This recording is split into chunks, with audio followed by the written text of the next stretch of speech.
Alright everybody, hello, and welcome to the B-West Semi-Finals. I'm your caster, 7th Ace. Not joining me today is Ektar, because Ektar is playing in the games today as part of the team Surely We Scale against Clouded Minds in these B-West Semi-Finals. This is going to be a really cool match, and I've got a very cool graphic to show you why as soon as I rearrange some OBS stuff. Check this out.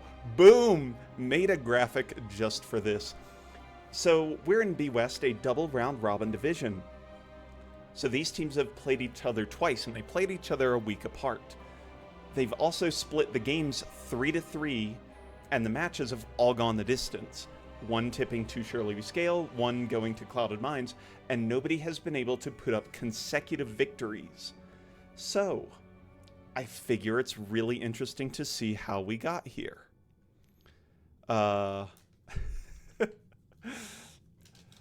So we can see a good pile of trends through some of these, games pulled off of Hero's Profile. There's a lot of similarities in Clouded Minds drafts. 5 Ariels, 3 different tanks, flex DPS pretty common, range DPS though, Hanzo all the time. Lots of Hogger, lots of Dahaka. A lot of different flex heroes for Surely We Scale, though. There are 5 different tanks here. 3 different offlaners, 3 different flex DPS, all 6 different other DPSs, second ranged, and 5 different healers. So pinning down what Surely We Scale is going to do is going to be much more difficult than pinning down what Clouded Minds would like to do. So, with that very fun infographic out of the way, let's go ahead and hit our, let's actually go to studio mode and go to our map view. Boom!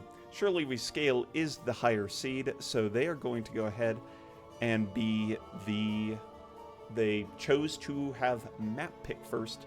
They banned out Towers and Dragonshire. Clouded Minds banned out BOE and Tomb of the Spider Queen, and we're going to Volskaya Industries first. I may or may not have forgotten to entirely set up Heroes of the Storm capture. Oh, good, and it's overflowing directly into the overlays. Wonderful, wonderful, wonderful, wonderful, wonderful. Thank you very kindly. OBS. So. Oh, good grief. Doo-doo-ding. Capture specific window. Let's get Hots in here. Oh my goodness, it's Heroes of the Storm. The only thing I didn't set up before this. Incredible. Alrighty, cool. So, while we wait, I am just going to sit on this screen for a good little while, because I think this has a lot of very interesting information here. Really cool, just, lots of info. Stukov's lost 1-1-1, for example. The only game Clouded Minds they deviated off Ariel, they lost. They did flip to Tychus one game. It worked into a Johanna. I didn't get the ban data for these games, though, so I'm not super sure, exactly where that's going to be. Oh my goodness. I am just fixing all my scenes because apparently I didn't set up HOTS beforehand. I set up everything else, so, go me. And the game summary should be good. This is what happens when your first cast of the season is the semifinals. Don't mind me. Just filling in here, folks. Got a couple AFK currently in the lobby, so I am having to stall for time after our starting point, which is extra thrilling. I kind of timed this all out. Now it's not working.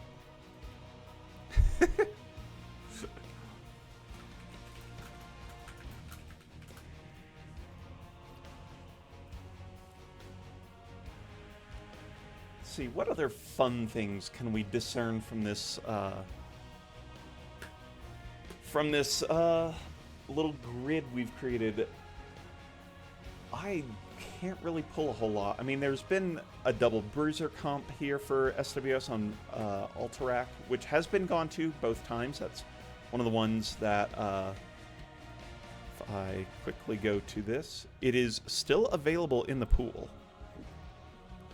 Surely We Scale finally already. I think Clouded Minds is also already. I would really appreciate it if they were, because I don't have to fill for time by bantering with nobody.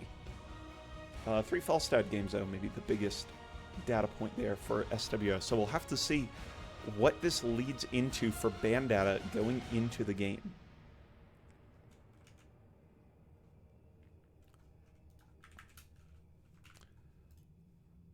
I've been asked if we are ready. I am ready indeed. Let's go!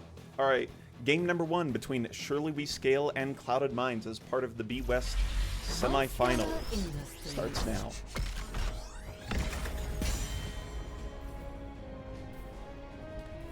Okay, I did not do a ton of scouting on this. I do in fact know Surely We Scale because I know Ektar, currently offlane Ektar of the season. But I'm curious what kind of bans we get out of this situation. Of course, with first pick, we get a Chromie insta-ban. No questions about that. Ariel, very logical ban. Let's, we don't need to go back to the scene to go remember why Ariel's banned. Stitches banned. That's a interesting one. And Ektar is disconnected. Thank you, Ektar. I guess we will go back up to the matchup history. Oh, goodness. Okay, so we saw the Stitches ban, which was played on Volsk last time. So we're kind of seeing a little bit of a trend. Now, we did have Chromie banned out by Clouded Minds, and Chromie was the one they played, so they do see us as a required pick ban kind of hero, I believe.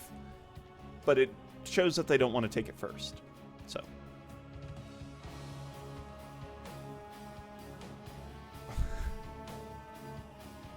If I could stall for any less time, I'd be thrilled right now, let me tell you.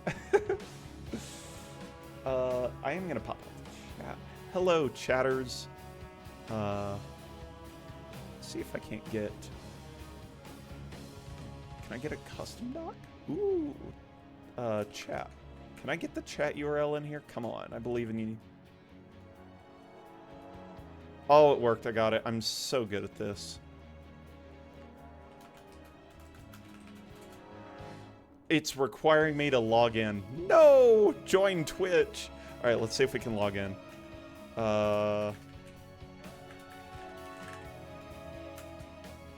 Apparently AI can now hack passwords based on the sound of a keyboard, which is utterly horrifying. Really, really not fun. Okay, cool. I am in the chat and I have it inside OBS, which is my preferred way to do it. Oh boy. Quickly, what else can we do? What can we stall with longer? Wow, we're on Volskaya first. So let's think. Volskaya's big map goes long. Fairly open, good for team fighting, good for percent damage to deal with the Triglav Protector. Kind of a complex map in ways because the Triglav is not a straightforward objective to use, and it's just kind of funky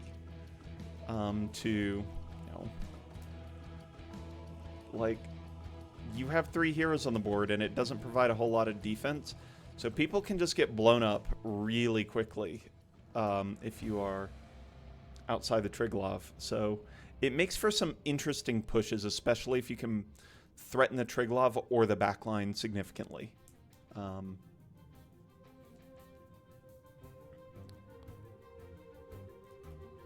my goodness. So I thought we were going to get into this just a hair faster. It's okay. This is where we cut the VOD, right? And we will do it from the second time through the draft, right? Okay. What else? It's Weenus! OG Clouded Minds member. Hi. Oh my goodness. Good to see you here. So. Clouded Minds is one of the longest running teams in NGS history. Let's talk about history. Oh boy, stay a while and listen. Clouded Minds has been around, I want to say, since season 3, question mark? It might be season 2. It's probably, ooh. I think it's season 3. Correct me if I'm wrong, Weenus.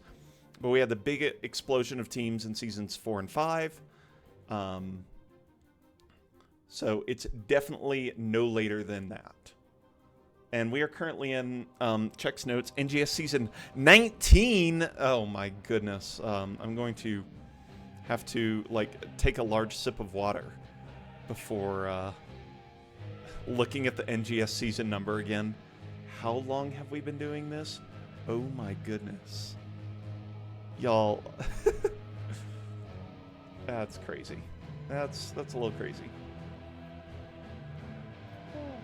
Let's just keep rotating the pre-game information. Or I could get, let me give you something to hear. Ooh, OBS is doing its thing where it just feels like going unresponsive on me. I really like when it does that. Season 2, we made an appearance. That's crazy. OBS goes unresponsive for like 15 seconds at a time, and I really don't like it. I'm curious if that's like one of the JSRF bingo scenes blowing up on me. Yeah, there we go. Let's give y'all some Subway Surfers to look at. So.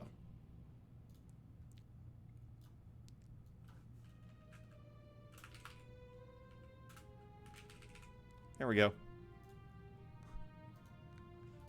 There we go. Now we have some 2v2 Aram to look at. Yeah, 19 seasons is a little crazy. Weenus, I was headcaster in season 2 and 3. I was actually, it feels like an eternity ago. Oh.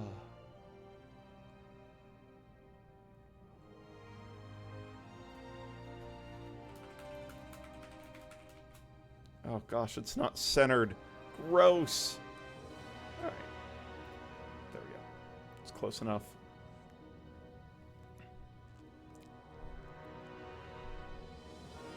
(2v2 Aram is one of our favorite ways to play as well. Would highly recommend. But yeah, I made these stinking overlays so many seasons in a row, and then I just settled on the ones we have currently. And it's great. We loved every minute. Mostly every minute. Like, look, I'm not going to say that the Rory saga of season 2 or the Apocalypse in season 5 was my favorite time of my life. I will say that. Okay. Ektar's back. Please, let's go to draft. I am going to just do a full reintroduction, so let's condense this.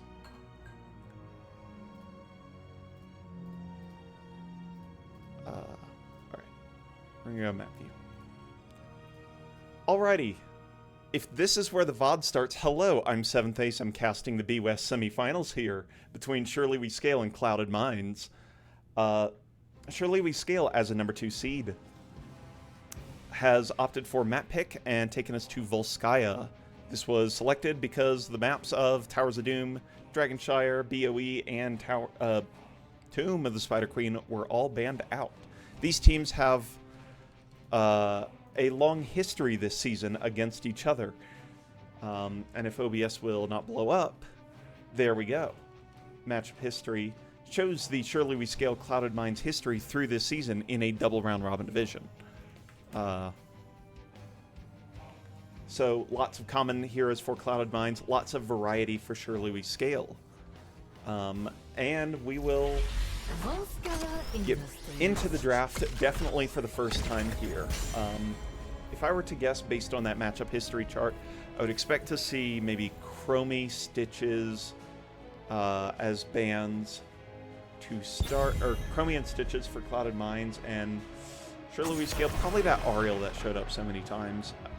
Other ban though, probably a Hanzo if I were to take a guess.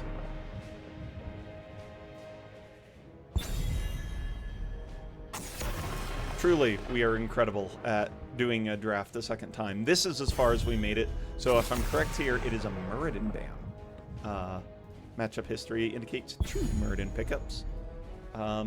Both of which have resulted in wins for Clouded Minds, so that is understandable.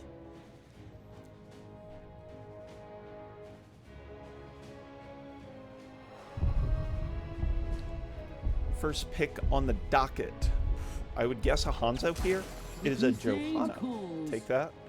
We will take a Johanna first pick. Immediate lock-in. Ekton, Leoric, Ulysses on the Falstad. Definitely get that. The Falstad was high priority, has been played the most by Surely We Scale, and will almost certainly be banned if it makes to the mid-phase ban, so important pickup here. And Leoric is good against the Triglav. I was kind of talking in the interim about being able to destroy a Triglav is very important. Both of Leoric's 13s are exceptional at beating down a Triglav.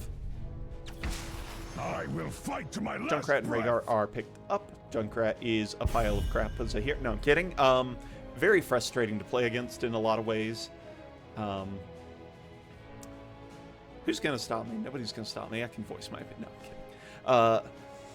Junkrat can be very frustrating to play into. Brings a lot of CC in the damage roll out. Brings a lot of wave clear. So he's a very solid pick in many, many cases. And just is kind of a pain. Controls space very well, especially with the Chattering Traps. Rhaegar, one of the best healers in the game because of his added wave clear. Adding wave clear anywhere in a draft is excellent and allows you to flex a draft. Johanna, Junkrat, and Rhaegar are probably a top 3 kind of wave clear heroes, maybe more or less in the damage slot, but still, out of a tank and healer slot, you're not getting more than that. Big decisions here for Surely We Scale. What will they pick up? I would expect to see healer tank or tank damage here. We see tank and healer from the B-Dub, so we'll have a flex damage as the final. Could flex into a third front line. That is not unheard of here. Oh my goodness, it's Skilladin.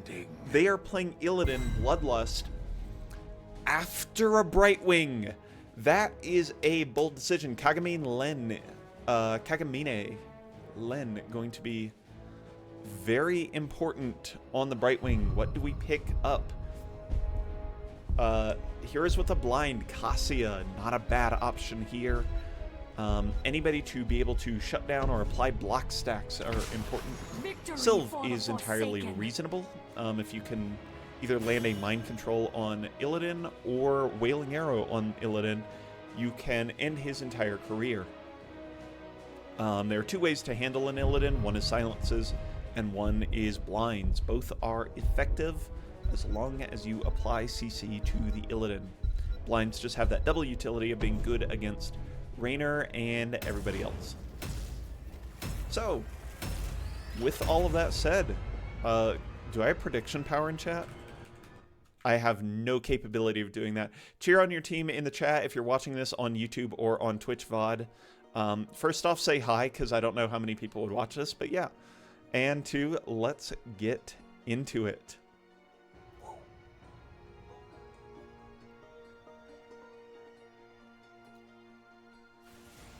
I don't have those keys bound. I can't turn my camera. On the left side of the map, in the blue trunks, we have Surely We Scale your 2 seed with memes on Diablo, Tie-Dye Tights on the Sylv, Ulysses on Falstad, Ektar on Leoric, and Kagamine Len on the Brightwing. And on the right side of the map, in the red trunks, your number 3 seed in B-West, we have Clouded Minds with Tiger playing Illidan, Ruffian on the Rhaegar, Rogue on the Raynor, Trash Mouse on the Junkrat, how fitting, and Tempest Jet on the Johanna. Let the battle begin. Checking out level 1 talents as you do. Soul Shield's actually kind of an interesting pickup. It lends itself into a pickup for Oh, Illidan's actually going to get jumped on with the Poly. Poly not out in time to prevent the dash from Illidan, so that was just enough. Ruffian also, did Ruffian use Purge? Purge was used in that. Good pickup there, might have enabled the dash. Or, shall I say, sweeping strike. Assault Shield's interesting because it is spell armor reduction into a mainly auto attack focused team. Nonetheless, it is still reduction overall. Like, it's damage reduction is damage reduction. Ocean Renewal for the Leoric, fast or port cooldown for the right wing, still pretty standard, even though it's been nerfed multiple times. We do have the Great Gambito here for Jim Raynor, running the veteran marksman, so picking up big early game bonuses for the Give 'em Pepper, but not actually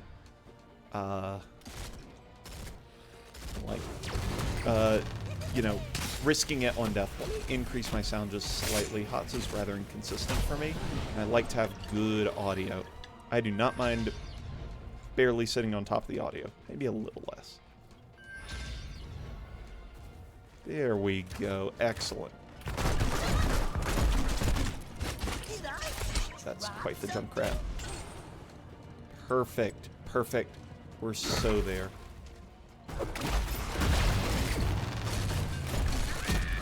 Johanna leaning into Zealous Flare, very common talent as well, and, you know, we're doing the rotation thing. We've played this game for a decade, we know how to rotate. It's a 4-1 rotation, nothing fancy, although the Illidan offlaner, again, unusual. We'll see how effective it is. Tiger been playing this game for a real long time. Fight up in the top lane, and Tie-Dye Tights finds himself on the wrong side of the wall. It's going to take a lot of damage to force him right through, but Tiger rotating in and finding 2 kills already. Memes is going to have a tough time getting out of this as well, and will not. 3 kills picked up on an excellent concussion mine from Trash Mouse. For combat in the Nexus. Prepare to begin field testing. With that, a 1-level lead has been picked up for Clouded Minds, and they're going to be able to, I imagine, slow play this onto the objective, try and grab level 7, and then just force out Triglov. They also took the support camp in the middle for that team fight bonus, and have lined up this camp, which is in great shape. Please mic check me, by the way. Make sure my audio is not too low. I wouldn't want my audio to be too low, which it has been before. I should probably check my sounds, actually. Again, things you would do before the cast. But Windows does this to me a lot. 37. Let's bring that to 50. Much better. Love when it does it. Memes is on to the point, but the slow plus the concussion mine is going to force Kagamine Len to port in again, and with level 7 there is not much, okay, level 7 is picked up here, and Surely We Scale has actually been on top of this objective so far. Tempest Jet is going to take a little bit of pressure, has to pop the D-shield there. Comes the engage, good penetrate around from Rogue, knocks the members of Surely We Scale back, and prevents any immediate aggression on the point. Some soak's gonna get picked up now. Just good fun moves there. Make sure to grab the soak, especially with the offlaner when given the capability. I believe Illidan has an exceptional matchup into the Leoric. You know, if it had a decent matchup, or if Ektar had a better matchup, I would imagine he's autoing, but he's going to run away. Point now in control for Clouded Minds as they cross the halfway mark. Level 9 picked up. Probably isn't going to leave enough time to get level 10. Oh, Ulysses isn't going to get that in, so is going to have to tap before entering this fight and using global. Junkrat does miss. Tiger's going to go ahead and engage here. But with that Hearth required from Falstad, Surely We Scale are not going to be able to mount any kind of offensive, so the first Triglov will go over to Clouded Minds. First Triglov is not superbly important overall. Blue team has taken control of a protector. That's not blue, Katia Volskaya, but I'm really glad that you are colorblind. Let's take a look at the Illidan build. Immolation is the wave clear talent, although I do see Battered Assault for team fights and Unending Hatred for the minion scaling. 4 Hunter's Onslaught, very standard. Unbound, also fairly standard on the tier. Grabbing that extra mobility with the double sweeping strike. 10's picked up for both sides. We see standard progression. I don't think I see anything out of the unusual. Both Illidan ults are pretty common. On these bigger maps, Hunt is generally the one. Maybe the most surprising ult is actually Ancestral. I was kind of expecting a Bloodlust comp with a, you know, with this Raynor Illidan kind of comp. Use Bloodlust to get Johanna on top, create a huge speed differential, and go from there. Memes goes ahead, pops Spell Shield, is going to be able to absorb a lot of damage and make it out. Mind Control does miss, but that's going to give Ektar a little bit of time to get extra push down in the bottom lane and clean up the XP before retreating away, popping the Aussian Renewal. Memes to and Kagamine looking to make something happen. Tiger's evasion has worn off, and now the engagement is on. Tie-Dye Tights is going to bring the damage there. Turrets dropped, and now Trait could be used for big damage pings out to try and make that happen. As Clouded Mines, or Surely We Scale rather, pick up the first kill on Clouded Mines. They're going to find significant structure damage because Sylvanas takes every kill you find and turns it into siege damage, which is why Sylvanas is amazing.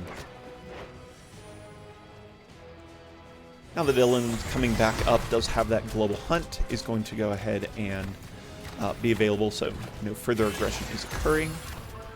Checking in on some quests. We are questing fairly hard for both the Raynor and the Gym now. Unbound is already completed, which is very solid. Very easy to do against an off-lane Leoric, I would imagine, so no question getting that done. And Gathering Storm is going to be rather important to go ahead and finish up, as that gives -15 spell armor. That trap is going to be very clear of where they were, but that doesn't matter. Memes is still going to find a kill on the Junkrat. Meanwhile, Ektar is picked off, but I have to think this favors the Sylvanas team and the team with the Leoric, who can resurrect rather quickly.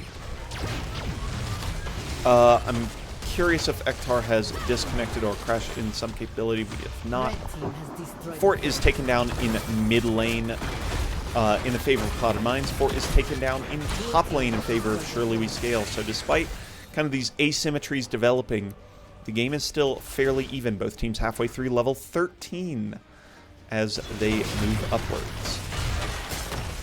2 healing pulses is actually very significant here for Clouded Mines. I think that would be their only major advantage at this point. Hyperion was used, I believe, for siege damage. I think it was actually during the gank. It was used to add some damage in. Siege Camp was properly timed by Clouded Mines, and they're going to pick that up. No counter Siege Camp picked up for Surely We Scale. Instead, there's a little bit of a scuffle occurring down here. Memes is going in. Does get a little bit of flip on the Johanna, but nothing finds purchase. Tiger's going to go in. Tempest Jet's very low, but does receive a timely Ancestral. 5v4 now. Ruffian is in the Entomb. Not a place that a Rhaegar wants to be, but the Focus Fire is a little off. Nice dive by Memes. He's not going to find the kill, but allows Tie-Dye Tights to go in, try and make the kill happen. Junkrat, meanwhile, is doing siege damage at the top. Tie-Dye Tights does take the hunt, and Clouded Mines are successfully able to retreat, and that means that worked significantly in the favor of Clouded Mines, as there are 6 of these siege camp minions pushing. Memes is actually taking a lot of damage, is heal cut right now, and Brightwing doesn't have a fort, gets taken out, and all of a sudden this is looking extremely good for Clouded Mines. They've now found a kill down 4v5. Make it a second one. Good blink heal from the Brightwing with the extra healing on that Pixie Dust, and that's actually going to find a huge counter kill. That's critically important. And now this double global comp is going to rotate up towards the top lane. Maybe make some aggression. But siege camps have paid off for Clouded Mines as they go ahead and pick up the top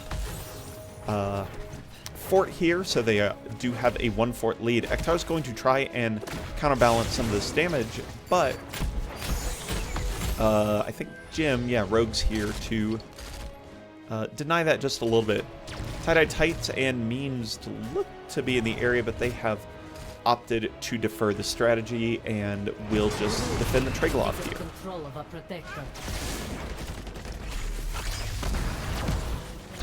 Diablo's trying to rebuild souls as well, sitting at 26, and while the Triglav pushes in top lane, siege damage Jim Laner here to deal the damage in the bottom lane. Hyperion does a lot of that.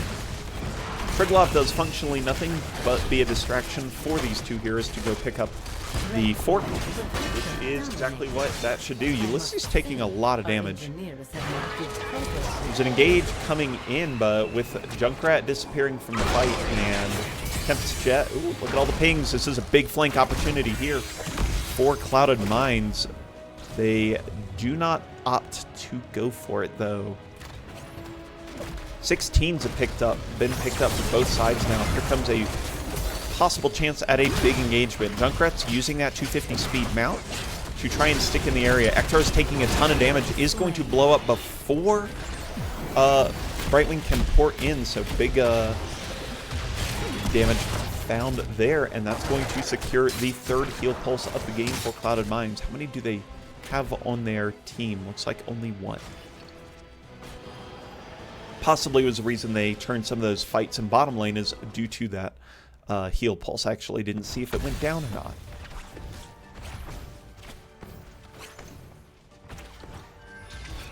Full Fire Stomp build coming out for the Diablo, along with full, I believe this is auto attack follow-up.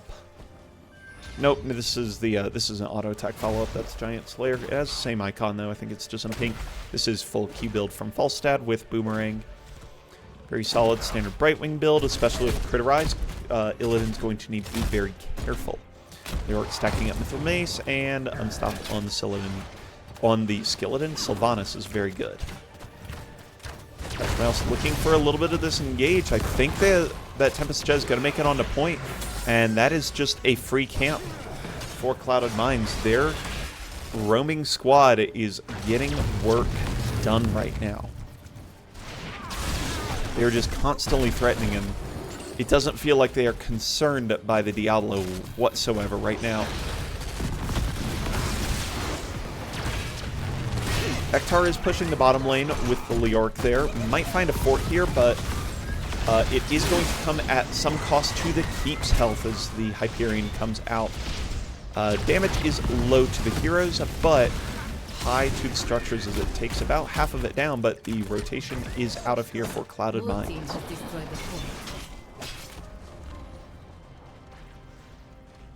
Ektar is going to go ahead and sneaky port right out of town. Mop the floor somewhere else. First got to get in the bush, then we got to get the Hall of Storms. And very important here, 20s are being picked up extremely soon for Clouded Mines. So they are going to have free reign over this objective in a matter of seconds when it pops. This is one that is always terrible to fight on, so I'm really glad that as a player, I would be happy not to fight on it. Access terminal online. 20's online, so let's take a look. We've got Area Ancestral along with Second Ancestral. We have I Hate Waiting. That's a crazy 20 right there. That is 150, it's a 250 speed mount all the time. Just zoom in, Blinded by the Light, Sergeant Pepper, which I believe is mathematically determined to be very bad. So we'll see. This could be an interesting situation actually developing here. The members of Surely We Scale are looking. Ektar's whereabouts are spotted, and nothing comes of it. But they were definitely peeping. They were sitting around waiting for an engage. Junkrat's functioning as a pseudo-global in this situation, but at 20, I just don't know how much a global is going to do compared to having both ults, for example. Being able to fire off a Riptire into a Rocket Ride could be very important during a team fight. We're going Cannonball. Gauge on Tiger finds functionally very little. Ektar is going to go ahead and start using that Mithril Mace to smack on the Triglav Punisher, and boy does it go down quick with that Spectral Leech, 2.5%. Now it doesn't actually do 2.5%, but it still does a hefty chunk. Meanwhile, the action is in the top lane where Illidan and Junkrat are looking at the top keep. Junkrat's able to zip one out of there. Tiger's going to get engaged on. Hellgate is the call. We have Buried Alive in Tomb to try and catch that. It is currently available, but Ektar is actually waiting for the port or dash away.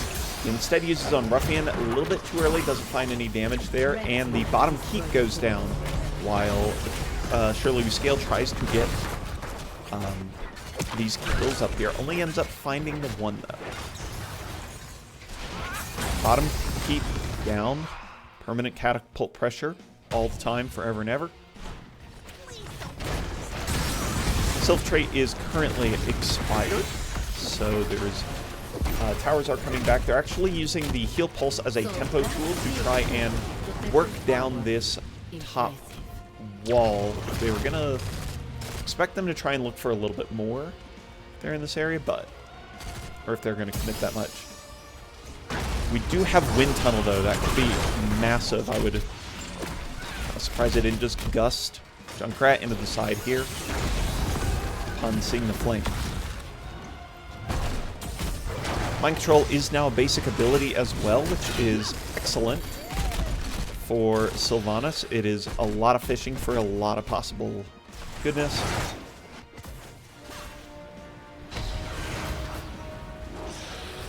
We've kind of reached a kind of not stalemate position, but a position that is going to be kind of waiting for objectives to force right now.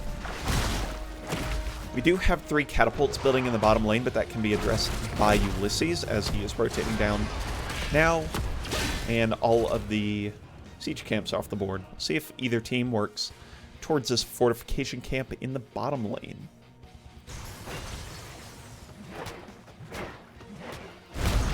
Memes is either found out or charges in at a really nasty time. Brightwing actually becomes a target and gets absolutely obliterated. Big damage from the Diablo plus Wind Tunnel, but the Ancestral is in time to heal everybody up. Falstad goes down, and all of a sudden this is looking terrible for Surely We Scale, but excellent for Clouded Minds. Here comes a Rocket Ride in, trying to find some damage on a Tie-Dye Titan. Does do a bunch of it. Memes is coming in off the Diablo res, but is going to get taken down in front of middle fort now. Illidan on a building is simply unkillable, and with the extra pick of Ektar, this is looking like game number 1 going to the side of Clouded Minds. Didn't actually see the engage that occurred there that made all of that happen, but I'm going to assume that it was a solid Junkrat play. That's what I'm gonna say.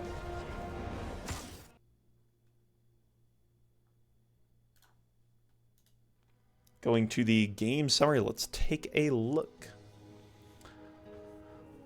A fairly standard low damage affair on the side, or just in general. No, not a huge amount of damage on Volskaya. That's what I'm trying to say. On Volskaya, there's a lot of making sure to off-push, etc., etc. Lots of siege damage. Four heroes for Clouded Minds, over 100,000 siege damage, to almost 3 for Surely We Scale.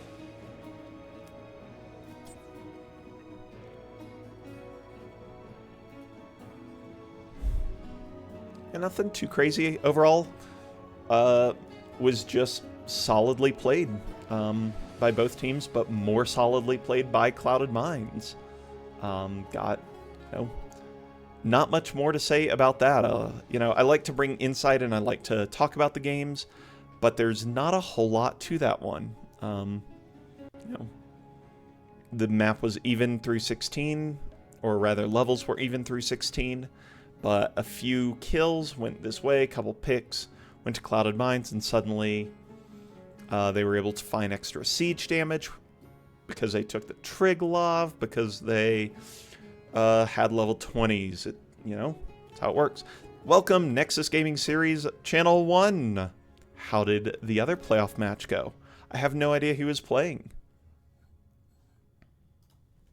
What I do know here is that Clouded Minds is up 1-0 in this best 5 series after taking a conventional game on Volskaya Foundry. I believe it's Volskaya Foundry. I said Volskaya Industries, but that's the Overwatch map.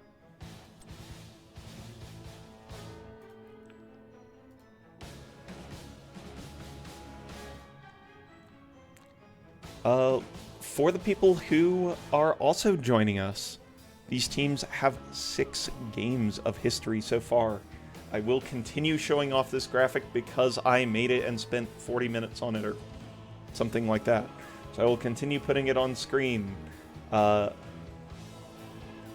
their previous Volsk game was March 27th as part of Game 1 of their series.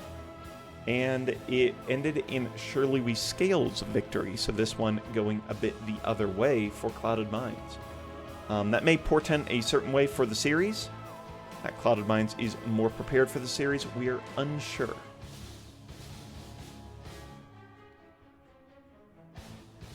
We'll obviously have to see where the series leads us. They were definitely prepared in the drafting phase, though. They pulled out an Illidan comp, and that was extra fun. Let's go ahead and join on into game number 2, which will be on Alterac Pass, also picked by Surely We Scale.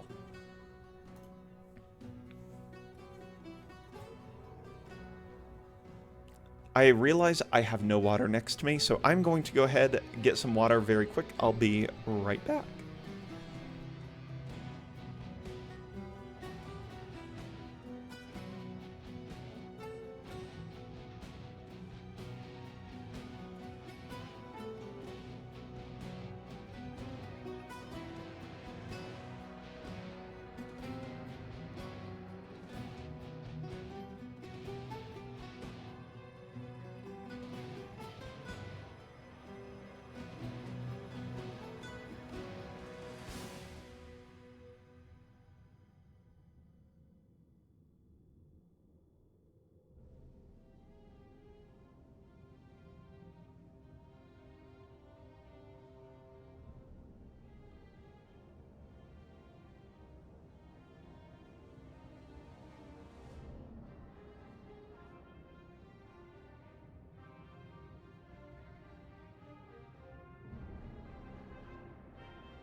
Alrighty, welcome back. You're currently sitting, everybody's ready in the lobby, so hopefully we will be getting going very soon on game number 2 on Alterac Pass, another map that was played in a previous series. So if I go ahead, pull up Alterac Pass, it's been played twice. 1 win going to Surely We Scale, and 1 win going to Clouded Minds. Clouded Minds' victory did come on a Garrosh and double global composition, which I think is the important key here. When they only had single global and the Falstad was on the side of Surely We Scale, that was a victory for Surely We Scale. So, clearly Falstad is the pivotal hero, and that's it. Clearly, that's the most important thing.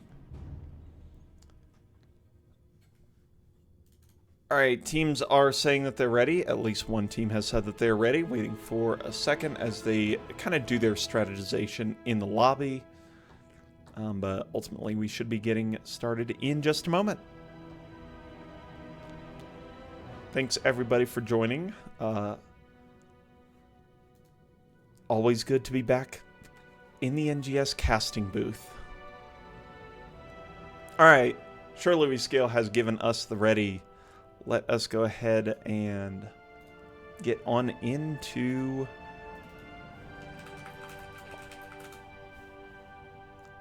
game number 2, please. Please? I believe we zoom. We are zooming. The button has been pressed, and then we have to wait 5 seconds because it is Heroes of the Storm.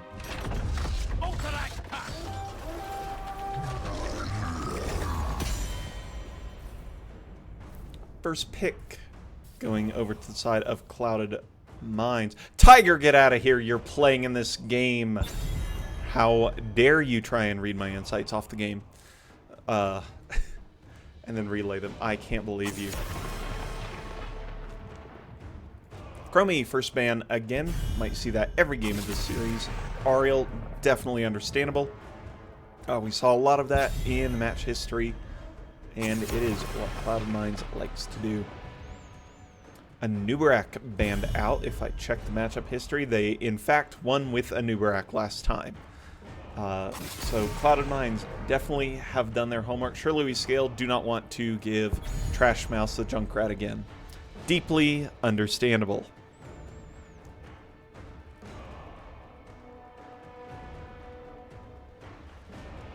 Waiting on that first pick. 24 seconds to decide. Clouded Minds is going to opt to, if I were to guess. Ballstab. No, Johanna. Johanna's very good. Johanna's just a very solid tank. Kind of makes your opponents play around it while being an easier execution kind of hero. And the reason that's important is lowering the burden of execution of any single engagement, which is good. But she has range issues, so if you take another like Wally style tank, then it just comes down to who has better poke. Ektar picking up the Hogger Kagamine on the Stukov, so that's an early reveal. Let's fly. Falstad picked up for Clouded Minds. Let's go to game 3. Good work. Stukov reveals no cleanse available, which may or may not be critically important for the draft. We'll have to see. And the Anduin picked up. Pretty reasonable. All very standard around here. I don't see a lot of Anduin in the... I guess the Anduin is one of the backup heroes played by Clouded Minds, so not a huge surprise to see it here. And I think basically every team in all of NGS has an Anduin player. Like, he is generically good, he's generically strong, and generically not very difficult compared to a lot of other healers. So, I assume y'all can hear me. Talking is for the weak, but rambling is for the strong.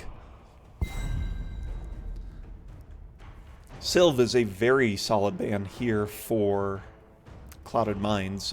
It was functioning quite well for Surely We Scale, and with the amount of times that you're spending in lane and trying to poke in and out, you can get a lot of pressure with Sylv's trait just being able to rotate out every 40 seconds to make something happen. Muradin Ming are the pickups for Surely We Scale. That's an interesting pairing. Muradin and Hogger go well together as forming this kind of frontline divey duo. Both of the heroes can definitely get in there. Okay, I'm glad that I can be heard just fine. I figured I was, but I wanted to be sure. My blades are yours. And Leeming can shell from the distance. We've got a Kira now. Sonya and Kira. So we have kind of a double offlane scenario, which is not uncommon on the largest maps in the game, especially Alterac. I think this is probably the most like double offlaner style comp that can exist.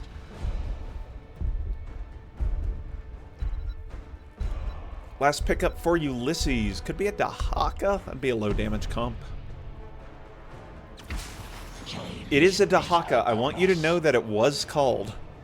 It's a little bit lower damage, high bulk. but it does add the global to the composition. Yeah, I'm very interested in the Kira. I tried to play Kira for a while, and I found her to be underwhelming in many cases. I would pick her on the big maps as the alternate offlaner, but the reason she's bad is because she is... If you don't hit her E, she is functionally not a hero in a team fight, and that's just not ideal. She's really interruptible in so many ways, and if that happens, she just loses a ton of capability. Alrighty, on the left side of the map, in the blue trunks, we do have Surely We Scale, Ulysses playing the Hogger, Ektar flipping over to the Dahaka, Kagamine Len on the Stukov, Tie-Dye Tights on the Li Ming, and Neemsd on the Muradin. On the right side of the map, in the red trunks, winning game number 1, it is Clouded Minds, with Tiger on the Sonya, Ruffian on the Anduin, and is not running with Scissors, Tempest Jet on the Johanna, Trash Mouse on the Kira, and Rogue on the Falstad. Taking a look at the level 1 talents, we see Tissue Regeneration, not the Brush Stalker talent that makes Race Car Dahaka go vroom. What else piques my interest? Frequent Flyer, interesting. Very standard Fatal Wounds. I think this is a mandatory talent if you're not going to be exclusively offlaning. Because it's your uptime in a fight. It's similar to the reason you take Jaina's level 1 that increases a chill duration. If you're not forcing people to bleed in fights, you're not playing the game. Neemsd gets jumped on by Trash Mouse, but uses the action and utility belt to escape, and functionally nothing was done except some, except a bunch of mana was spent. Kira goes ahead and taps before the 1 minute mark, and the reason that's important is because that means the 120-second tap will be up by the time that the first objective spawns. So generally if you tap, you want to do it before about the 105, 110 mark.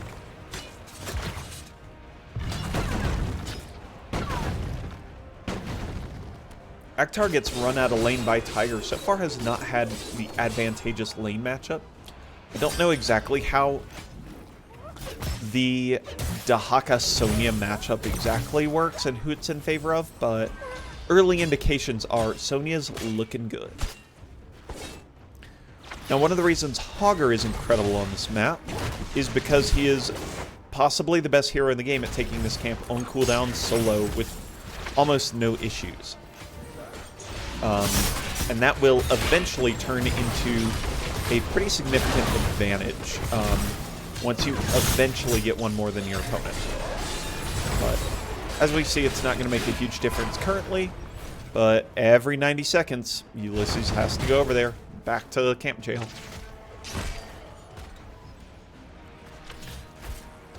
Ektar lands drag onto Tigers. Tigers trying to rotate. Might have cost like 3/4 of a minion of XP. So.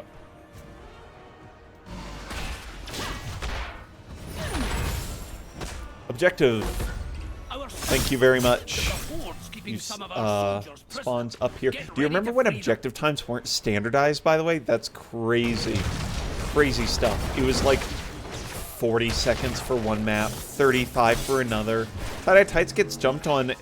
Trash Mouse is going to take the full revolution and does just find the way out. So far, good technical Kira play. Not deeply impactful, but I haven't seen, you know, making the decision to spin and just drop off like that and not panic is very reasonable. Like, that's practice play.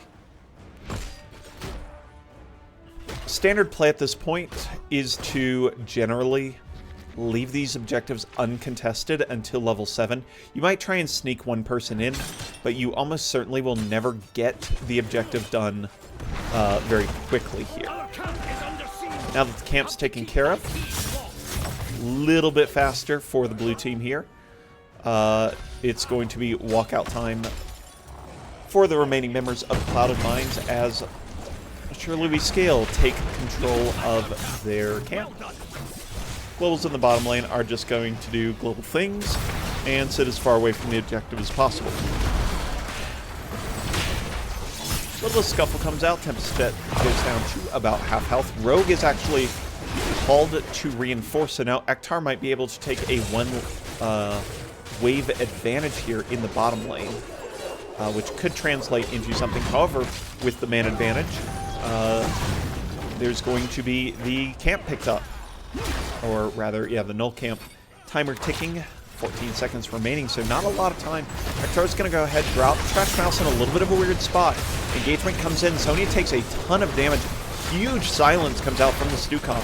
3 seconds left on the objective. Is going to try and be spammed by Ulysses. He, however, is not participating in the fight. Falstad dives in, tries to get it.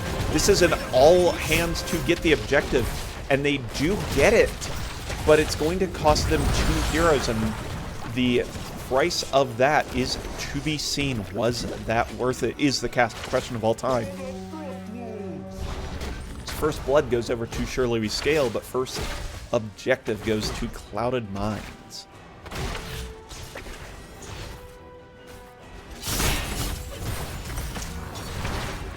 Take a look at a couple talents while this push. Kira is approaching 2/3 done on this base quest. We'll get 2/3 of the way done now, as Memes takes a little bit of lead damage. Top lane, it is Sonya versus Dahaka on this camp. Or on this Raider, rather. Gotta be precise with the terminology. Trash Mouse is just clicking buttons, man. He is not scared. Not scared to get in there.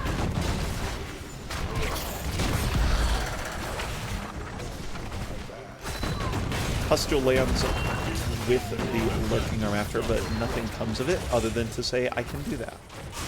And overall, total damage is 3 front walls. 1 plus 2 half front walls, and the halves are kind of damaged, so we'll call it most of 3 front walls.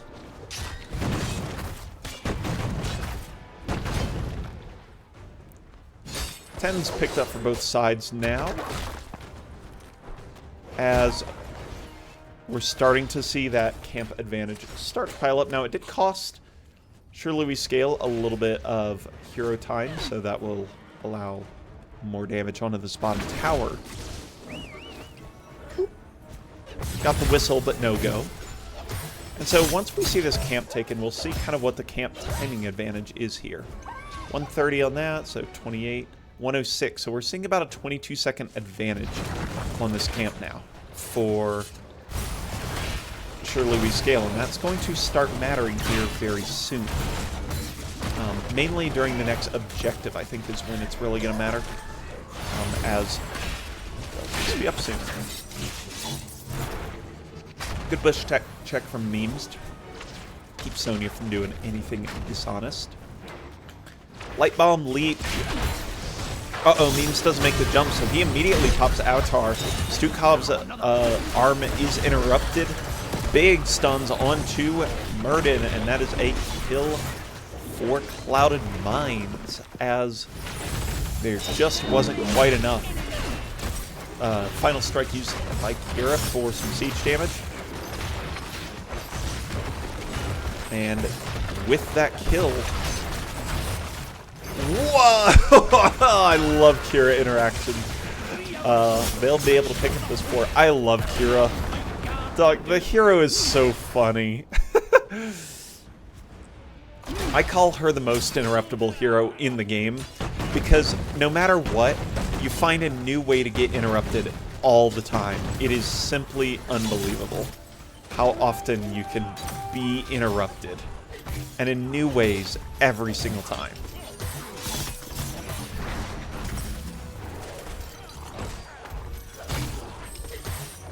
Pings for coming in are, well, coming in here for Dahaka. 22 seconds left currently on the cage. Stukov is a target of assault, and with the CC plus a final strike from way downtown from Trash Mouse, they find a kill. Counter kill is onto Sonya. The tie-dye tights, the main damage sources going to be taken out. Big two-man stun coming out from the Anduin Light Bomb. Ektar is not going to find the kill onto Ruffian. She drops a nice desperate prayer at the last second, and now Ektar will weave through the bushes trying to escape, as there is no safety in the fort, and he will escape. But that is Raiders and kills this time going over to Clouded Minds. They're looking very strong right now.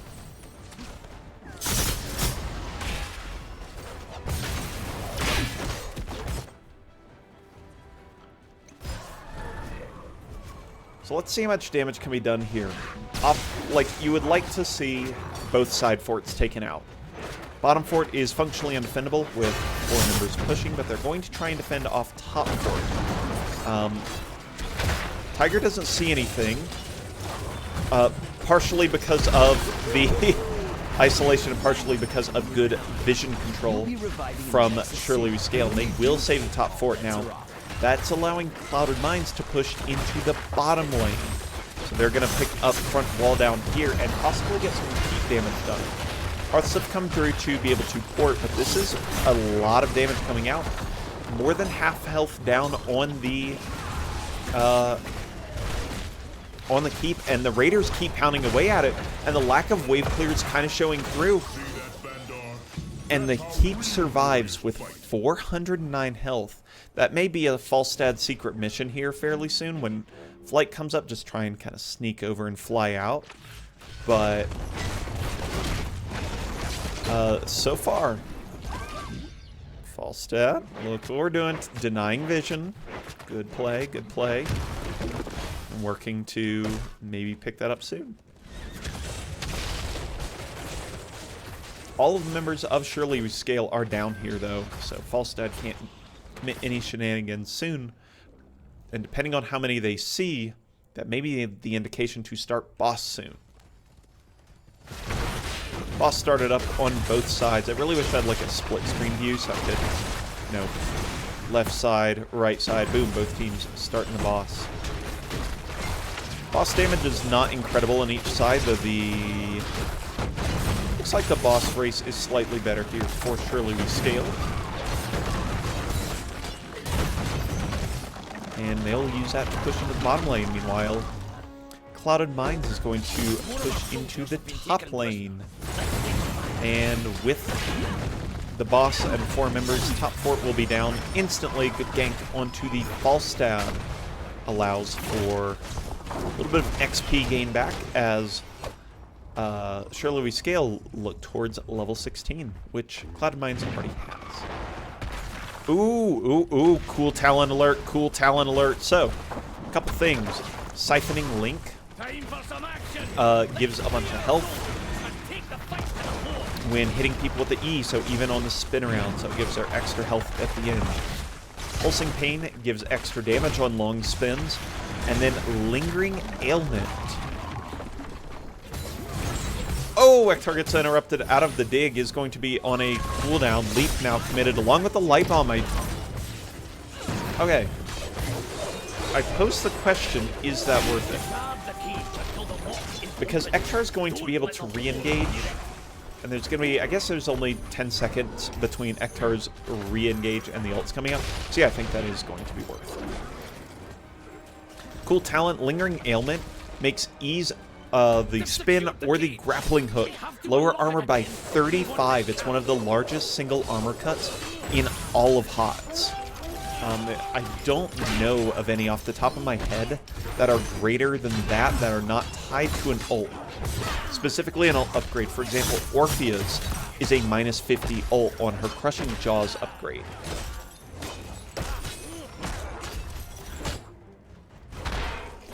Surely We Scale coming in. Final Strike being used to start the fight. Not exactly what the name's for. Drag onto Johanna's going to do a lot of damage. The silence is going to be there, but the Gust enables the D-Shield to be used. Now the CC combo comes through, and Ulysses is blown up. However, Tempest is very low. Memes is going to go find the end on that, but doesn't find any purchase. Is going to instead get taken out. Ruffian is going to be able to escape as well. Kagamine is not going to be able to escape, and this has turned sour for Surely We Scale. What started well for them turned poorly with a well-timed Gust here from Rogue, and that is 3 kills. And the objective. So this is going to be critical. This could go for game. Tie-Dye Tights just takes damage. It interests me how Trash Mouse is just using this for damage and not for like heroes as much. I mean, that hit a hero, but wasn't intended to. It's just being fired. It is only a 40-second cooldown, so it can just be kind of fired willy-nilly, and it'll be up by the time that, you know, Shirley's scale makes a defense. So I think it's showing proficient hero play, which is good. Bottom keep was, for obvious reasons, taken out. It was looked at kind of in a funny way, and that was it. And Raiders have saved, or rather the middle keep is saved, but that is the only one saved. So right now, Vandar Stormpike, not looking good, only with 20 armor on 25,000 health. Up level 20. Oh, I love this talent. Utility Belt is faster than mounting if you can constantly stick to walls. It's very fun. Look at this cooldown. It's 900% faster, so 10 times the speed.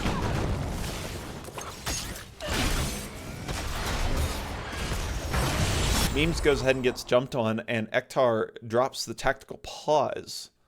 Go ahead and quickly switch over. Not that the teams don't know where they are, but ping 420. That's a high ping.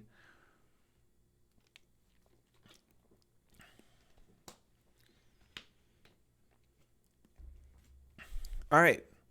So there is an active engage on the memes, but I think in general, a pause will cause a disengage. Now, I don't think it was tactically used for that in any capacity,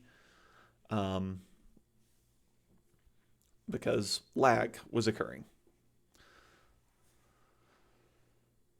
Memes currently almost... Let me just check a couple cooldowns. Grappling Hook is up for the Kira, so we could reset the 35 armor buff, or debuff rather, on memes by dropping the trait in. Being able to apply negative 35 armor all the time on just a trait is really good as far as adding to a CC combo, just trading in to increase damages. Very cool in a coordinated environment. Ready has been called for the side of Surely We Scale. Ready has been called for Clouded Mine, so we're going to go ahead and get back in. Gust Wind Tunnel is being used here. Memes is going to have jump up now, but gets hit before he can jump out. And that'll be a kill picked up through the pause for Clouded Mines.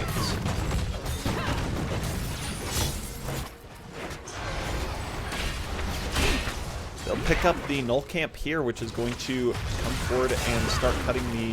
Do they do the armor cut? Yes, they do. Start cutting the armor of this keep, and now this could go for game if Clouded Mines are looking for it. They don't seem to be looking for it, as indicated by their backing off, but I think they could have done it, honestly, up 20 with the ability to put minus 20 armor onto the core, and it being the tank that was down. I think they could have done it.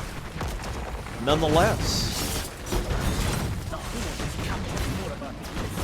they'll take the bottom boss in consolation and start pushing into the bottom lane. 3 Reavers out.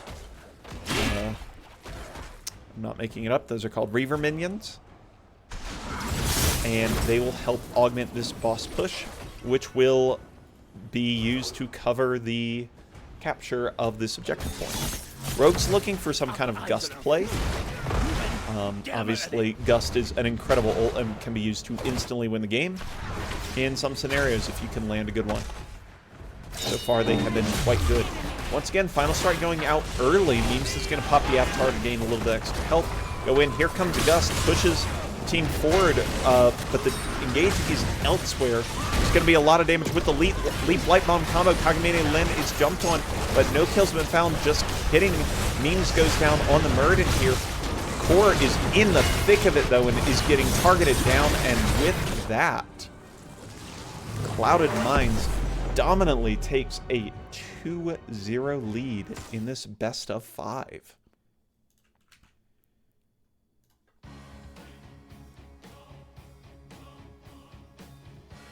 Honestly, I was pretty impressed with the Kira. Going ahead, grabbing the top damage. Some of it through poke, but every hero gets their damage through poke. Sonya Leap Light Bomb combos, extremely effective. The Gusts were strong, and Clouded Minds knew that the winning key was Falstad. Now has won 3 of 3 games for sure, between these two teams.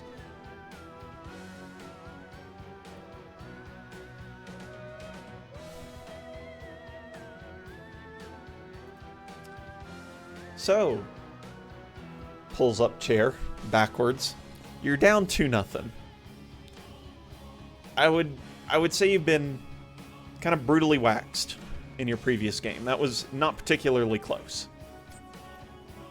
You found 1 set of teamfight kills when Clouded Minds opted to die for objective, and then that was kind of it. So how, as Surely We Scaled, do you come back? I don't know. But looking into the matchup history here, what's worked for them?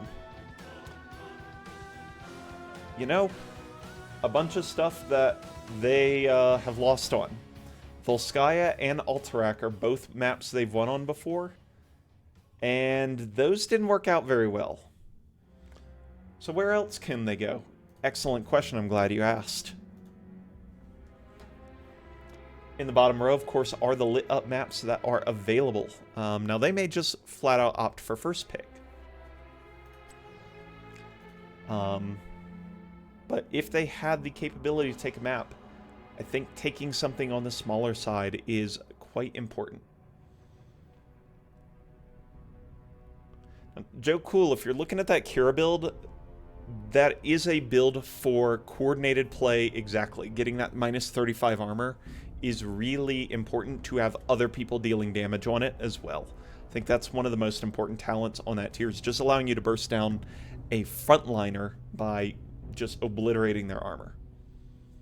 I'm going to try that, though.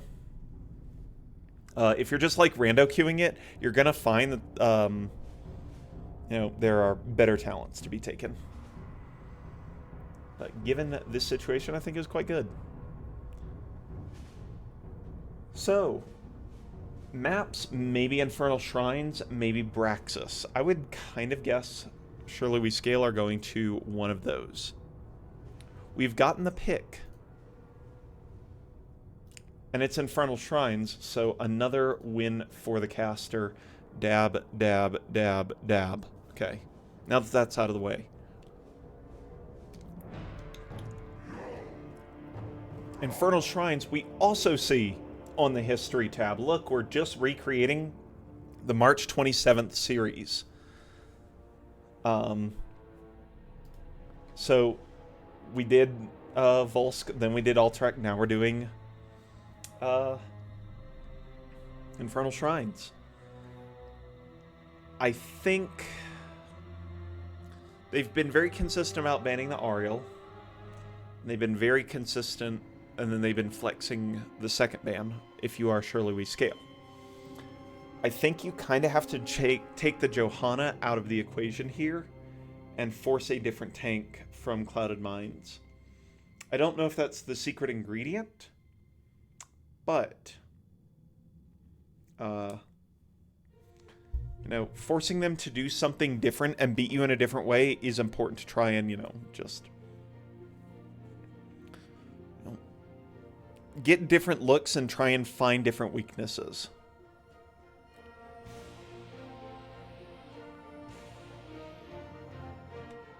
Excuse me. With that all said, Clouded Minds took an extremely high damage comp last time.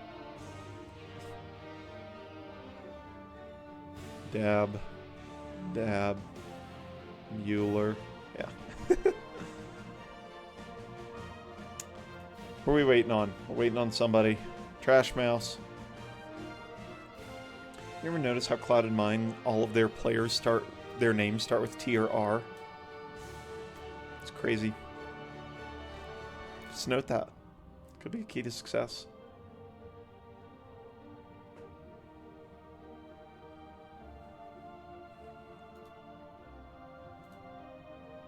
Just gonna keep cycling between these two as we go ahead and look at Infernal Shrines, waiting on one to join. Heroes that stand out on Infernal Shrines. Sonya, for example. We saw Clouded Mines run the Sonya last time, so maybe that's a higher priority for Ektar in the offlane. It may be that, you know, Diablo is a big pickup on this map as well because the points are very wall heavy. And there's a lot of opportunities for hitting people into walls. And like the Pocket Kerrigan pick is always what I think of on this map. Because this is her best map as well, being able to clear the shrine minions super quick. And I always remember Weenus, if you remember, I think it was Rabid Penguin or somebody, or is that a region person? That might have been a region person. I always associate like Kerrigan on this with somebody from Clouded Mines, so maybe I'm wrong. Surely We Scaled has given us the already waiting on Clouded Mines.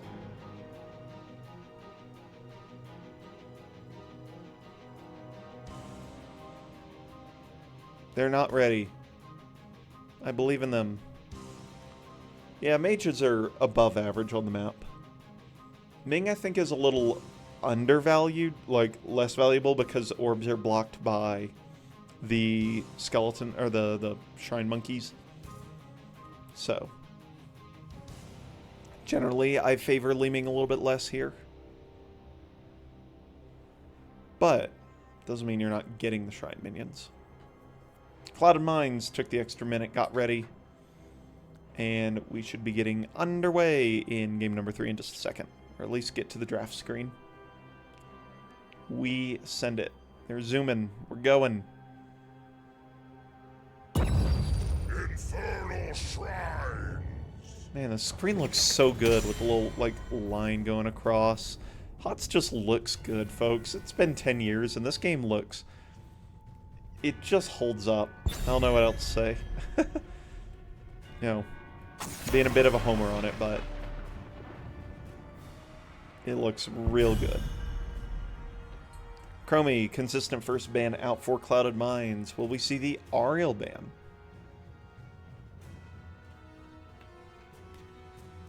Longer ban. They're going to go ahead and ban out the Ariel. Do I have compressor? I don't think I have compressor on these sources. I don't. That's why.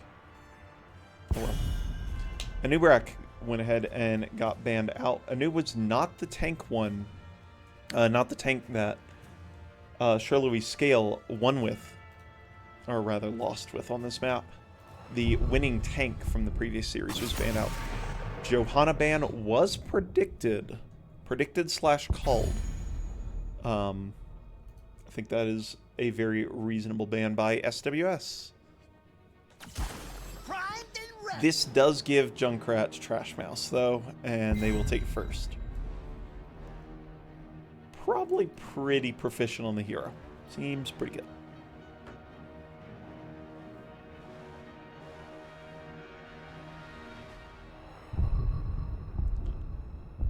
Alright, for Surely We Scale, what do they go with? There is a lot that they could do.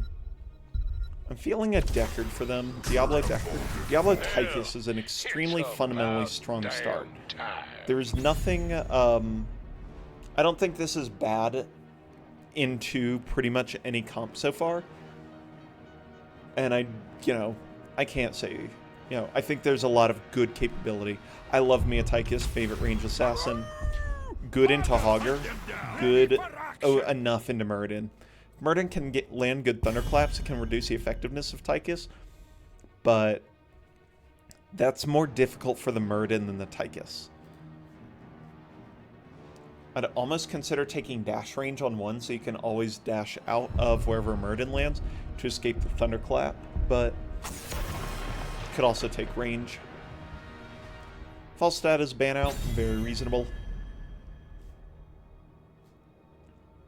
Falstad is a well-played hero from Rogue, as we saw in the previous game. Quite effective. Stukov is the ban. I'm still feeling a Deckard for some reason. I say some reason, it was the healer picked last time, but I think it's actually pretty darn good in this situation.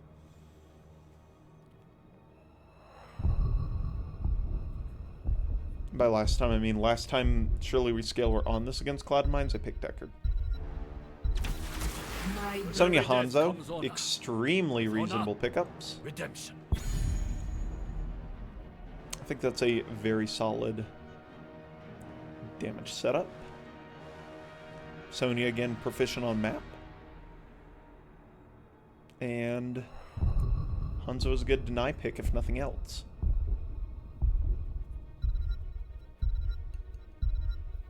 Last picks coming in for Clouded Mines. We have Anduin and Greymane. High aggression comp. I think Anduin might actually struggle in this comp a little bit. But we will see. Light Bomb obviously is going to be very good. Any hero with a good range engage, even Hogger or Muradin. Hogger can spin in. Should be good. What kind of healer would I take here?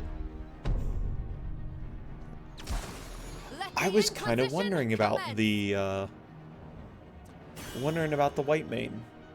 I think it's actually an incredibly solid pickup here. I just wasn't sure if it's in Kagamine's pool. Wish I kind of went out on a limb with that one. Could have looked cool. Could have looked slick. Could have looked like a smart caster. But alas. I like these drafts a lot. Looks very fun for a game number 3 here. Cloud Mines on match point as we go into Infernal Shrines.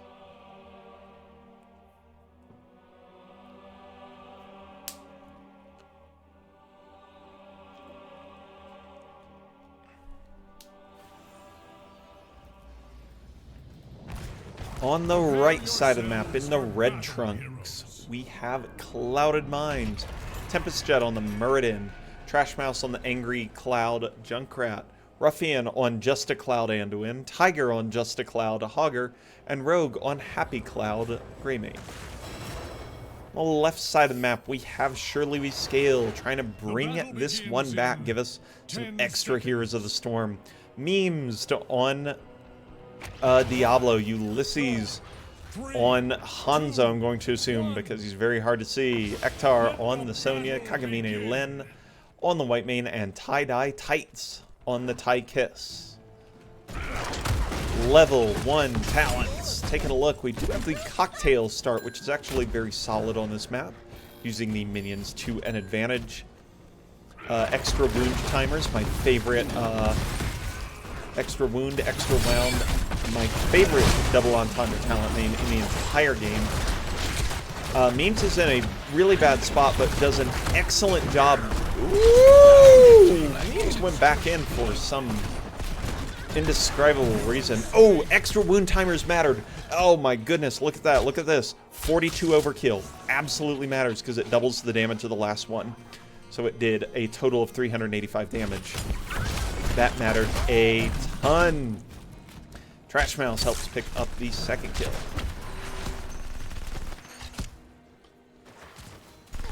Things starting inauspiciously for Surely We Scale, and with no bias by the caster because I'm here for more games. I'm kind of hoping they win this one because we like more hots, more hots. less so, more dots, more dots.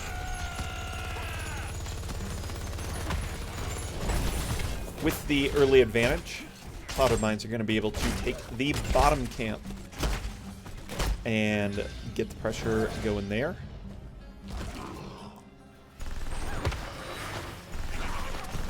And already pick up a very quick level 4. Talent.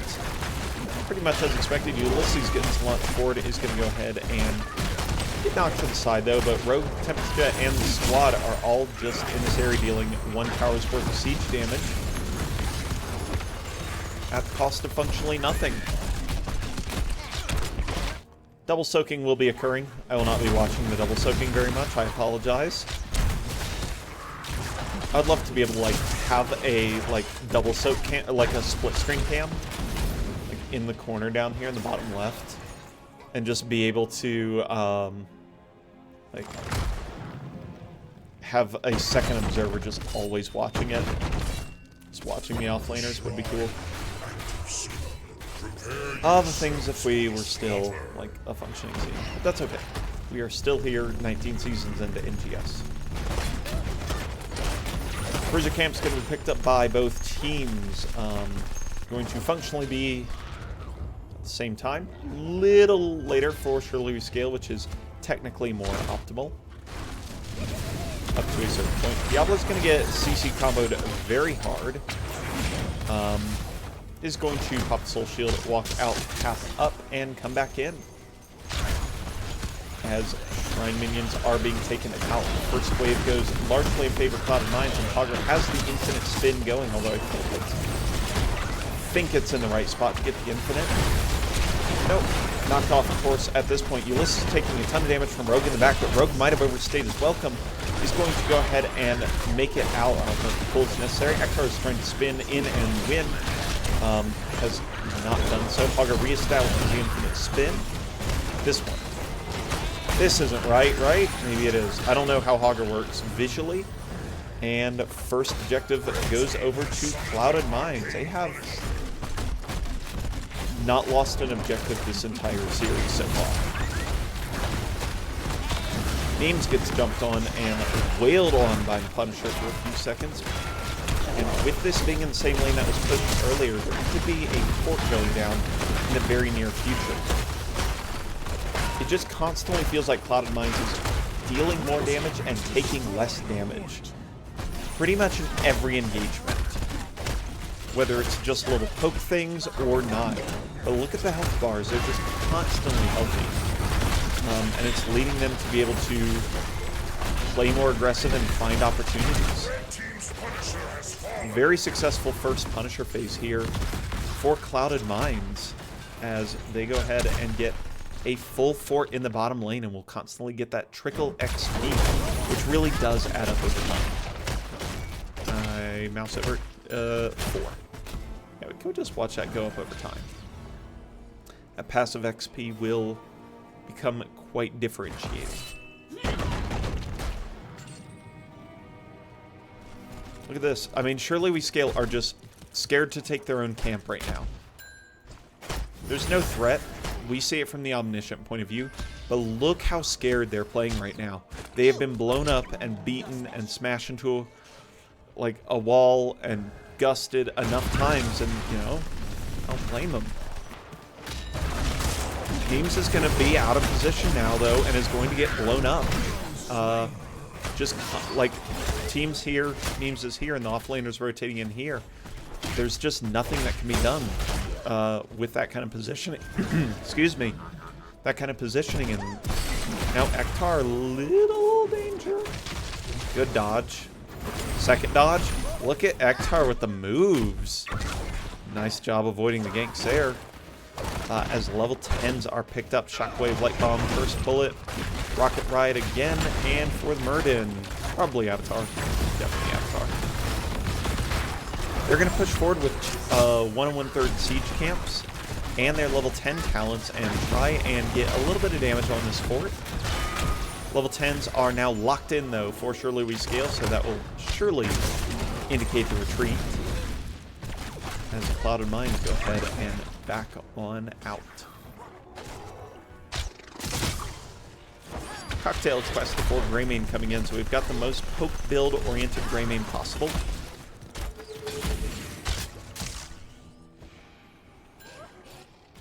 Along with the Scatter for the Hanzo, only at 4 so far, but the limited team fight so far, especially in objective lanes, it's not super surprising.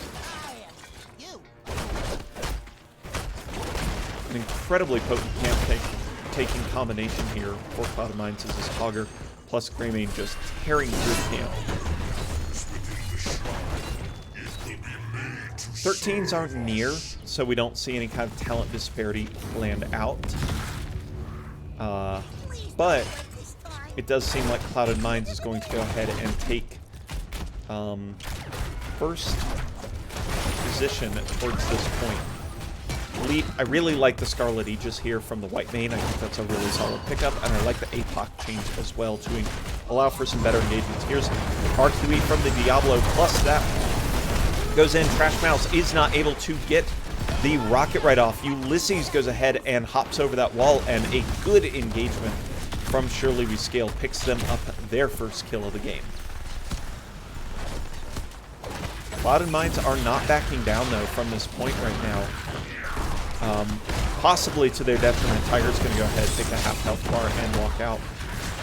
Odin is available to try and create siege and control space on this point. So maybe Tie-Dye Tights will pop that as soon as Junkrat is near. Diablo just gets walked at, and with a bunch of CC is going to take a bunch. Is going to heal a ton. Great unstop there from the Kagamine Len, but that's going to leave them in a precarious spot. Is very low. 21 health is going to get spun to death by the Hogger. Hanzo goes down as well. Ektar finding purchase in the back line, though, taking out Greymane and Robo in the Greymane. Diablo's going to be taken out as well, and Ektar is going to take this rocket ride. Not even 4 kills over for Clouded Minds to their 1 death, and I mean, it's just clean. I don't have a lot of analysis for it. It is just clean fighting here from Clouded Minds. They're finding better backline stuns. They're getting what they need to done. Intercession was good, but Whitemane ended up being exposed trying to heal, and he's just not overall. It's a tough position to be in with your Surely We Scale right now. Clouded Minds living on cloud 9, though. Everything is going well for them as they have a 1 level advantage and a Punisher, which they are going to cash in just a second.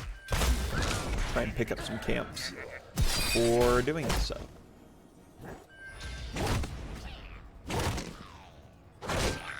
Alrighty, there we go. Ektar is going to be invaded on. Actually, that was just clearing it, right. So they are just functionally dead. Ektar off lane as Memes is found out again, and the CC combo is there. Memes is going to have to watch positioning. That's all I can really say about this right now. He's getting blown up outside of intercession range from the Whitemane, and the intercession is the only thing that'll save him, or at least some good Whitemane heals. The collapse from Clouded Minds is very strong with their high mobility composition. Like, walls are not safe. There's Murden Leap, there's Hogger, who's just Hogger. There's a Dark Flight, and there's also Junkrat. Ulysses gets a bunch of damage pummeled into him, actually takes the second lead. Ulysses still gets taken out on the bottom end of that rocket ride. God, it's just scaling. Ektar does find a great leap onto Ruffy and does end up finding a counter kill. Nice pick up there. So that'll stem a little bit of the bleeding. But as far as map position goes, I mean, look at this. Fort, all full healthy with full walls. There's been like 1 full tower worth of damage dealt, and Surely We Scale are down to 2 keeps already, and this one doesn't even have a wall. Jesus, Trash Mouse does 3/4 of a Diablo. with the spread volley. Just shotgun in a close range environment, hit all 12 of them. And it's going to force a tap. And that'll be it.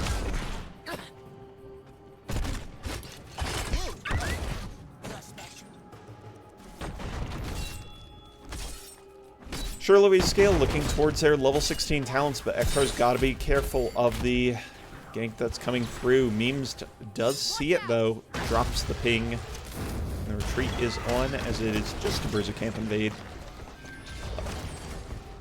With the disengage, rather. It wasn't ever engage, but the walk away. Surely we Scale will pick up their level 16s and be able to take an even talent tier fight. What I'd love to see happen, and this is kind of an idealized world, try and threaten with the Tychus on one of the frontliners like this, force a pull, and then leap the Anduin. Unfortunately, Anduin is, Leaf is in the other lane. Intercession has not landed yet. Memes is living through this with the W build. APOC lands along with a light bomb. Everybody's stunned for a bit. Here comes the leap from Ektar. Lands on a Rogue in the backline. Is going to get stunned and obliterated immediately, though. All the cooldowns were available, but now Memes is going to be able to reign free for a little bit. Does survive with the W build. Ulysses going to not, does have the wall hop available.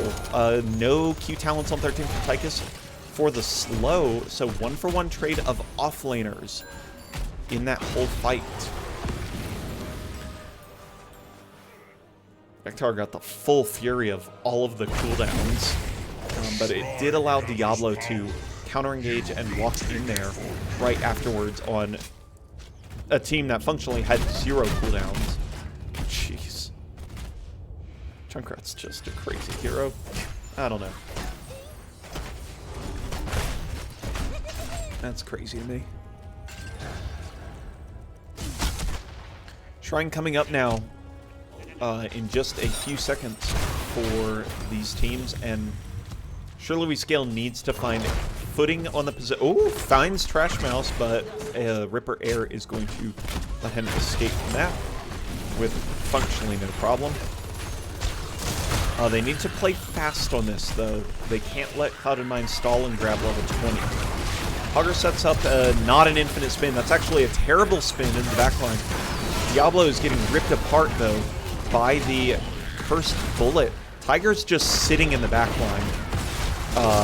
Diablo is still taking a ton of damage. Good healing leap from Sonya. Overlaps with the arrow, though. Now Ektar's taking a ton of damage. Is going to be first down in this fight. Tempest Jet down to 300 health, but scaling keeps him alive with that 2-level 8% scaling. Rocket Ride comes in. Memes is in a little bit of trouble. Goes down 200, and that's going to force him off the point. Tie-Dye Tight's going to try and find a kill onto the Hogger, but Hogger keeps getting healed and spinning. That will go for it. Kagamine Lin very low on mana, though, for this. Health bars are so much higher for Clouded Minds. Junkrat goes into the backline. That is an aggressive play, but it's going to open the door for everybody else to dive in. Whitemane is taken out. Tie-Dye Tights is going to be taken out as well. 2 kills picked up as the 4 catapults are going to force an immediate retreat, but look at the siege camp in the bottom lane as well, dealing tons and tons of damage. With a functional defense, aka nobody dying, this will be probably a 3-keep play for Clouded Minds. If they find any kill, they are probably going to take core and this entire series. Really important hold here for Surely We Scale to keep their NGS Season 19 hopes alive. There is a dive in by the Puncher. Is going to take out half of the Meme's health bar. So far, play has been timid from Clouded Minds on this objective. They are going to take this middle keep, and they are content with that. They are going to rotate out to the bottom lane. It looks like they will be headed towards the bottom lane. We do see the mount speed upgrade, the I Hate Waiting upgrade. Trash Mouse going for maximum mobility with Ripper Air plus I Hate Waiting.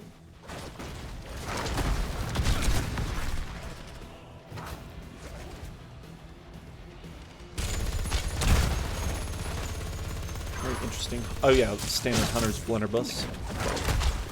Really expect otherwise in a lot of cases, though we don't have the Gilnean roulette, which I don't think is very necessary here. Trash Mouse just scouting. Ektar's going to take a pair of stuns, but Murden's on the other side of this.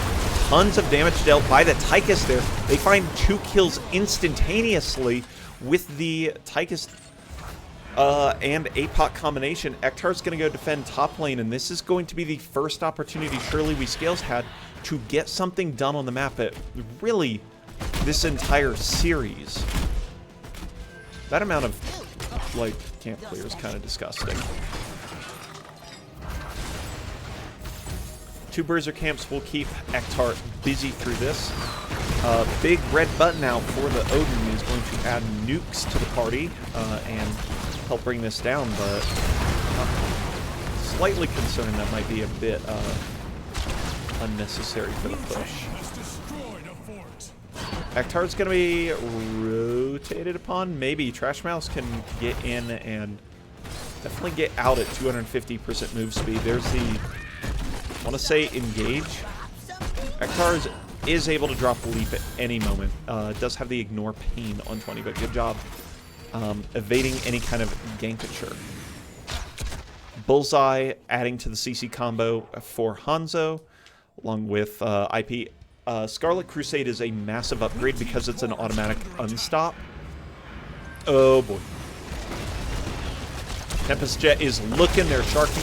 They miss both CCs. I don't even think the Shockwave would have hit, but Intercession got used anyway, and Ektar is going to have to go back to wave clear duty, as this top lane is big pressure. Catapult every lane for red and none for blue. Or every 30 seconds.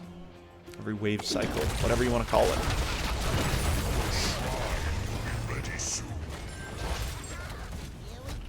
To bring this back, I think surely we Scale needs functionally at least 2 team fights to go in their favor. Pretty much consecutively. Trash Mouse just being a nuisance, as Junkrat is, and they're trying to find positioning on this point. Let's take a wider view right now. Hide the talents a little bit. See how this goes. Hogspin seems to be fairly good. Might degrade over time. Ektar's looking for a leap. Might find it on Trash Mouse. Opts not to. We do have the Dirty Trickster to go against that. 8-10 on, I think, the Shrine Monkeys. Hogger is taking a lot of damage through all of this. Is going to cancel out. Ektar now gets a huge leap. APOC combo with the Dragon Arrow into the back. Tempest Jet goes ahead, hops over the wall, but is going to be subject to the rewind. Is going to use that to escape, and all of a sudden, the fights are looking very decisive for Surely We Scale. Great play on the back end by Ektar to create that, and great follow-up. Trash Mouse is going to come back in. Ektar is departing from the fight, so this is a 4v3 on point, but 37 monkeys picked up the Skeletal Warriors, and that will mean the first objective for Surely We Scale this series could not come at a better time for them. One good fight and they can win this. Again, I'm on Hopium for Game 4. Diablo is obliterated, but is going to use the level 20 upgrade. The Scarlet Crusade, of course. We all know that talent name. To try and make this happen, Ektar is abandoning the top lane. These 3 to 4 catapults are going to be a huge problem, but they are going to try and make this victory happen right now. All heroes are up now for both sides. It's seeming a little... They're playing a little tepid, and I think they're going to walk out. I think, yeah, there's no way. Surely We Scale is going to walk out. Tie-Dye Tight, kind of lingering. Ektar's going to clean up this lane. Tie-Dye Tights is kind of scaring me right now, I'm not going to lie. With the engage capabilities that can come out, it is kind of spooky. I think they've successfully disengaged as Tiger has taken that soft weapon. Trash Mouse is going to try and find something, though. This is... You are never really running away from a 250% mount speed Junkrat. That's for sure.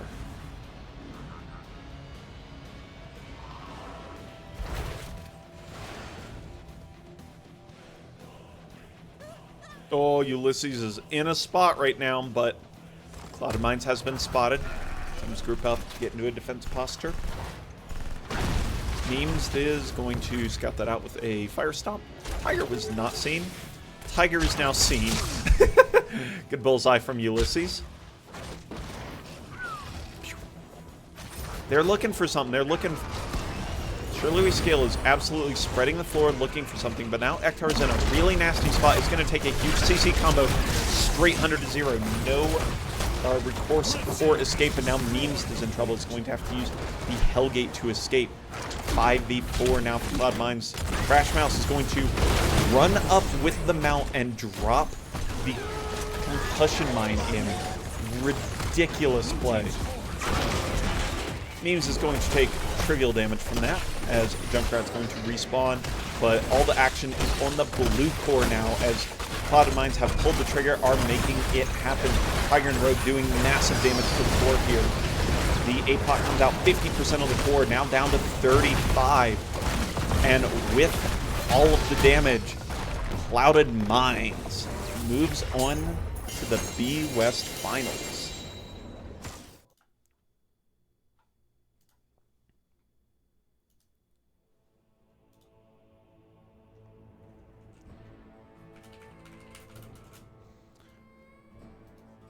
That's it. Clouded Mines with an extremely solid 3-0 victory there. That was the closest game of them by far, with everybody on Clouded Mines taking a late game death.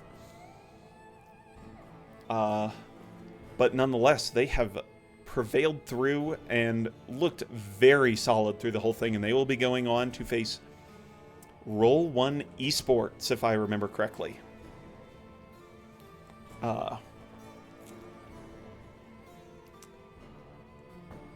Let's go ahead and see if we can do some chatting.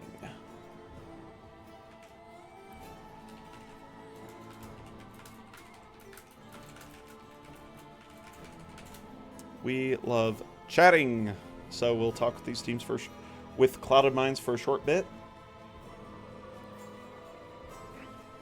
and see how they're feeling. Hello. Dun, Hello. dun, dun, dun, dun, dun, dun, dun. The evil empire has entered the lobby. Woo! That's all right. We got milk and cookies. Ooh. The empire may have done nothing wrong. Nobody likes. I don't know. I've been watching Andor, and it seems pretty bad to me. I need to watch Andor. I really need to watch Andor.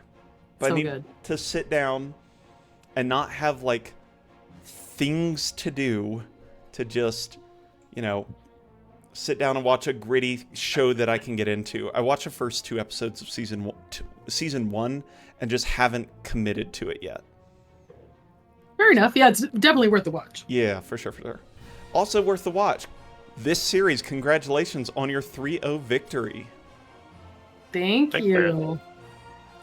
That was clean. That was extremely solid overall. I've got, you know, a lot to say and not a lot to say because the game spoke a lot. Let's take a quick detour back. Game 1 on Volskaya. Let's actually go through just a hair on the banning strategy. Obviously, you banned Chromie every game and then kind of flexed out a tank ban each game. Roll me through that. Well, we played them on Volskaya earlier this season, and they played a Stitches, and Sure it wasn't did. very fun. Yeah, it's So- on the screen right now. Well, 30 seconds from the current time, but it's That's right now. in really all I stream have to say time. about that. Yeah, fair enough. Fair enough. I mean, I thought... And their tank, you know, seems to like a noob a lot, and we just thought it'd be, you know, nice to not have that diving onto our faces. Deeply understandable. I would not want to have an Anub'arak diving on my face either. Yeah, it's a lot of stuns to any composition, and really is just a pain hero to play against if played well, so deeply understandable there. Otherwise, y'all look very solid. You got to play the Junkrat. I have to ask, because it's a, unusual pick. What's up with the level 20? Yeah, man. I get that all the time, but it's I'm usually sure. people that don't understand Junkrat. It depends what you want to do, right? Like the global is super powerful, and if you look at my build, I don't want to give all my trade secrets, but I want to blow them up. I want to get right on close and personal. So that's just the final step to my plan. I think call that one the mousetrap. Ah, there we go. I mean, we did see that at the very end there when you ran in bottom lane on Infernal Shrines and were able to boop Ulysses on the Hanzo forward into your team and just obliterate him. Yeah. So we can see that paying off, and that's kind of the light bulb moment for me. But I was curious how much more it had to do with that. So. Yeah, and you know what? It's my game style, honestly. Like, there's no right build, to be honest. And in fairness, in the higher levels, once you get like top diamond and master, you really just gotta start playing traps because everybody kind of is really good. Yeah, but makes sense. For me, that's the fun build. Yeah, definitely. They banned Ariel against you. I think that's a deeply understandable thing, based on match history. But y'all had good answers all around. Clean wins on Volskaya. Went to Alterac. I felt it was more the same. There wasn't, I don't think, anything deeply notable that occurred other than just good, solid play. Like, Thank you. Yeah, that was actually the rubber match on that map. That's the only map we played twice against them during the regular season, and we split. So this was the third time. Yeah, definitely. Y'all definitely did your homework as I went to Hero's profile and pulled up all the drafts and then put them in a wonderful graphic on screen, and that's about it. Nice. But yeah, the stream audience is definitely seeing the history that went on, and y'all clearly did your work. You banned out Anubrak, banned out the Chromie again, and clearly Falstad is the winning determinative hero, as he's been on the winning side all 3 times. Nice. On that, on all the Alterac map? Yeah, on Alterac. Oh, yeah, gotcha. Yep. So, yeah, I thought Rogue did an excellent job with the Gus, with the Falstad play in general. The Kira was fun. Yeah. As a melee assassin, an enjoyer and enthusiast, yeah, because I noticed that they banned Astadar probably because they used it. What was that? Like every game or 2 out of the 3 games. That's probably why they banned Astadar. So I was like, all right, like Kira's, because they went with double Bruiser, right? Yeah, it was Sonya Kira. So that means they're gonna go for like long, sustained fights, right? I think if they had gone an AA instead of Ming, they would have done better. But again, because you're prolonging the fights, that's why we picked Kira and the Bruiser. And Kira functions quite well and definitely punished the front line very effectively as well, because the minus 35 armor at the level 16 talent is always kind of ridiculous. So.